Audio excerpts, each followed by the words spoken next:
Yeah. So you think I want to touch on that point really quick because no matter what Tennessee did, I mean, and they got that big lead 28-10 at one point, clicking on all cylinders. No matter what they did, you always had the thought in the back of your mind, you're like, Alabama still has this in them. And on the scoop and score from Dallas Turner, you're thinking, here it comes. Here comes Alabama. Here comes Roll Tide. They're going to go in there. They're going to break Tennessee's hearts again. This is just how it goes. But you bring up something interesting because here's the sign that I'm looking at with Alabama to kind of further your point. They don't make Nick Saban coach teams historically have not made this many mistakes, especially in crucial moments. But Paul, 17 penalties, 130 yards, most by a Nick Saban coach team at Alabama. That breaks the previous record set by Alabama, which they just had this season against Texas with 15. So now you've got 2 consecutive weeks of Alabama penalty records under Nick Saban. This time it got him against Tennessee. And despite all they could do with Bryce Young and coming back and fighting, they did their part to try to overcome it. But at the end of the day, there was a team finally who was a little more talented on Saturday and a little better coach who took advantage of Alabama's mistakes, and Alabama got because of it. Yeah, I mean, this is at least the third time this year I have felt that the other coach outcoached Nick Saban, Sarkisian, Jimbo Fisher, and now Josh Heupel. And when I say Nick Saban, that's all encompassing. That's a staff, Fans love to go after the coordinators. You know that, Matt. And on our program, it's always about what Bill O'Brien did wrong and what Pete Golden did wrong. I was looking at Twitter last night and Pete Golden this and Pete Golden that. Well, I got breaking news for everybody watching and listening right now. Nick Saban is the de facto defensive coordinator, and don't think he's not.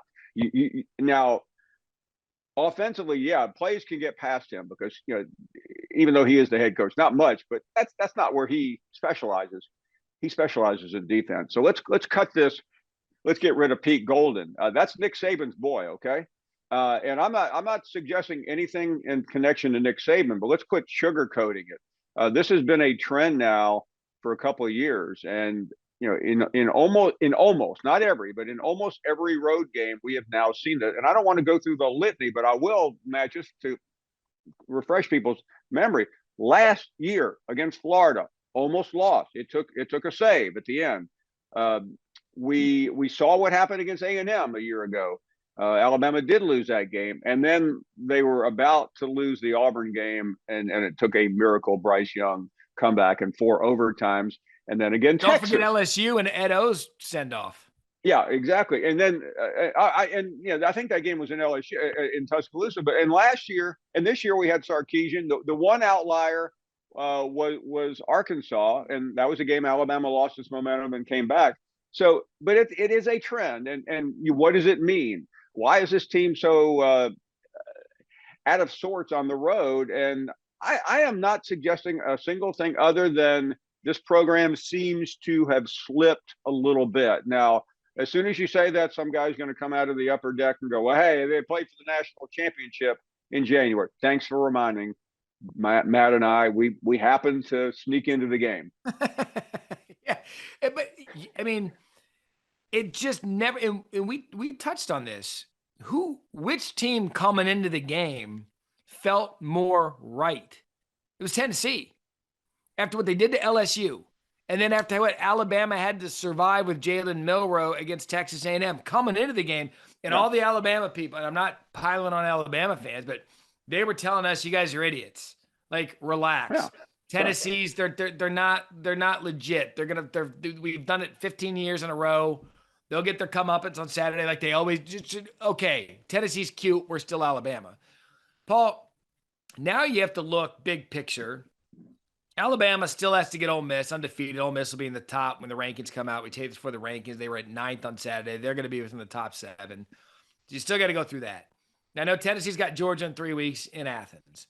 But now you're looking at a real possibility. Alabama can't afford another misstep. They're going to have to win out, including the SEC championship, to get into the playoff.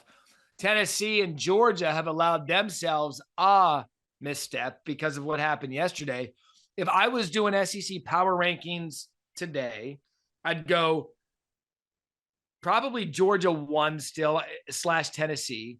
I'd go Mhm. Georgia 1 or 2, 1 and 2 Tennessee. 3, I might even look at Ole Miss and then Alabama, based on what we have seen. And maybe you can flip flop Alabama and Ole Miss, but it's not Alabama's conference, at least the Sunday after the Tennessee game. I agree. And the one thing about Ole Miss, I'll remind people of their schedule is in front of them at LSU, at A&M. Say whatever you want, but Ole Miss is on the road. They have not really been tested yet.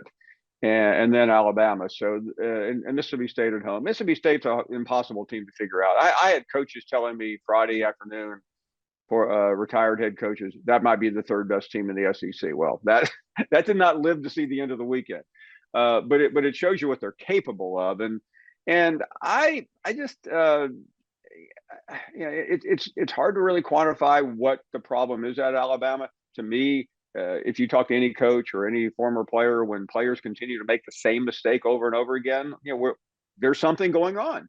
I had a old time friend of mine from Alabama text me last night, and he said, "You think Saban is losing it?" Now, I say that just to bring it up. I don't think Nick Saban is losing it, but is the program the same as it was 2 or 3 years ago? No, it was at a different state. Now, there's always been these dips. Now, if the kicker could have made the 50-yarder, we wouldn't be sitting here having this conversation. Kicking has always, I mean, Alabama lost a shot at a couple of national championships because of field goals. And then last year and the year before, he was making these field goals. So, I mean, I don't understand all that, that those things happen. But this program really doesn't seem all together, in spite of how close they came to winning that game on the road yesterday. I'm merely asking the question. I know we'll probably get hell for asking this question, but wouldn't be responsible if we don't have the conversation, because you had mentioned something there, the last 2 to 3 years. Well, what's changed in college football over the last 2 to 3 years? Okay. Exactly. You've got millions of dollars of NIL coming into star players, and you've got a transfer portal where Nick Saban was always, I'm going to recruit the best players. I'm going to develop them and cultivate my own talent here in Tuscaloosa.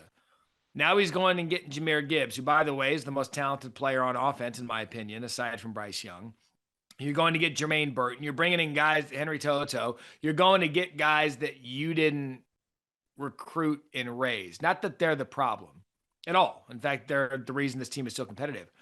I'm merely trying to ask, Paul, has the evolution of college football, whereas 5 years ago, Nick Saban he's on top in Tuscaloosa. The players are just lucky to be there. Now you've got players making reportedly millions of dollars in a college atmosphere. So it's not, I don't know. I'm merely asking the question. No, I think it's fair. And, I'm sure as soon as this gets posted, some Alabama fans are going to say, well, Matt Barrie, haven't you looked at your own rankings at ESPN? Alabama's #1 in the recruiting rankings. But I don't think that matters anymore, Matt, because it can change so quickly. And nobody's there for long. And I think Saban was slow to conform. Jimbo Fisher definitely got the jump on him a year ago. That's changed, obviously. But they're just Nick Saban is a coach that he's brilliant and he's a genius, and players want to be part of it. But my concern now, and you've laid out what's happened until now, is if it looks like slippage, is it just a few drops, or is it a geyser? And I referenced last week, and it's, people go up, quit going old school, but I'm one of the few people around long enough to have watched the end of the reign of the greatest coach in college football history of a different era, Paul Bryant. Yeah. And now I'm watching the current GOAT. And what ended Bear Bryant, and I know he died after he retired, but his last year was a mess. And I'll remind the audience one more time what happened. The #2 team in the country went to Knoxville on the 3rd Saturday in October and was upset. And it was the first time in 11 years, and it led to confusion and chaos. And then they ended up losing 3 more games, and it was over. I'm not suggesting that with Saban because he seems like he is in more control, Yeah. but he is at a very dangerous point of his career should he lose another game and get knocked out of contention for the playoffs. Thanks for watching ESPN on YouTube. For live streaming sports and premium content, subscribe to ESPN Plus.